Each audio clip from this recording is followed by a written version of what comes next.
किसान कल्याण वर्ष के कई सारे कार्यक्रम किसानों की कृषि में समृद्धि आए। हमारी सरकार द्वारा पूरा वर्ष किसान कल्याण वर्ष मना रहे हैं।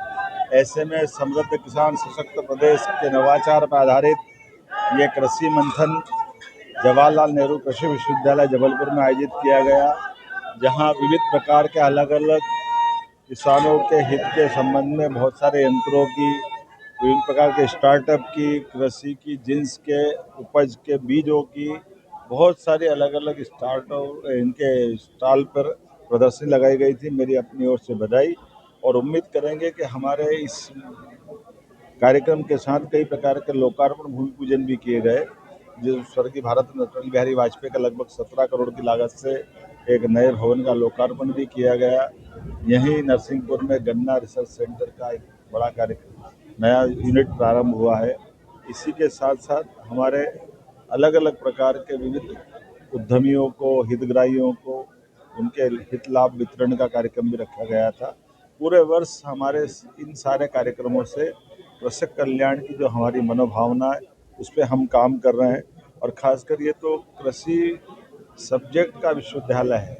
एग्रीकल्चर में सभी प्रकार के नवाचार, नई तकनीक, देश के साथ विदेश के भी कई विद्वान आए हुए हैं, वो सब अपने अनुभव शेयर करेंगे और उम्मीद करेंगे इन सबके माध्यम से किसानों की आय बढ़े, हमारी फसलों का सही उत्पादन मिले, कम पानी में बेहतर फसल हो, बिजली, पानी, खाद सबके अंदर एक समेकित रूप से इस प्रकार का उपज से कितनी आमदनी बढ़े, इस दिशा में लगातार सरकार काम कर रही है।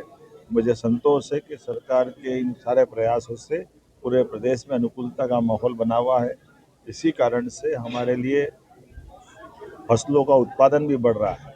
अकेले गेहूं का उत्पादन भी आज हमारे मध्य प्रदेश के अंदर सबसे बेहतर स्थिति में आया है।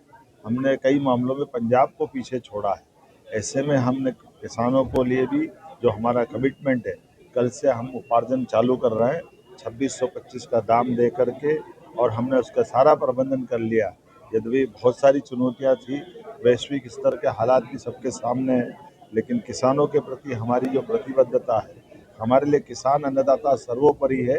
मैं कांग्रेस के मित्रों से भी कहना चाहूँगा कि वो कर्मकांड छोड़े, वो अपने पाप गिन ले। जब जिनके समय से ना सिंचाई का रकबा था, ना खेत में बिजली थी, ना पानी के प्रबंधन थे, और सिंचाई का रकबा भी 55 साल तक केवल 7.5 लाख हेक्टेयर था।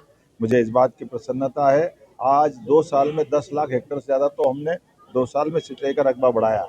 आज 55 लाख हेक्टेयर से ज़्यादा का सिंचाई का रकबा हम 5 साल में 100 लाख हेक्टेयर तक ले जाने वाले हैं, और धीरे धीरे करके क्रमशः ऐसे सब क्षेत्रों में आगे बढ़ाएंगे।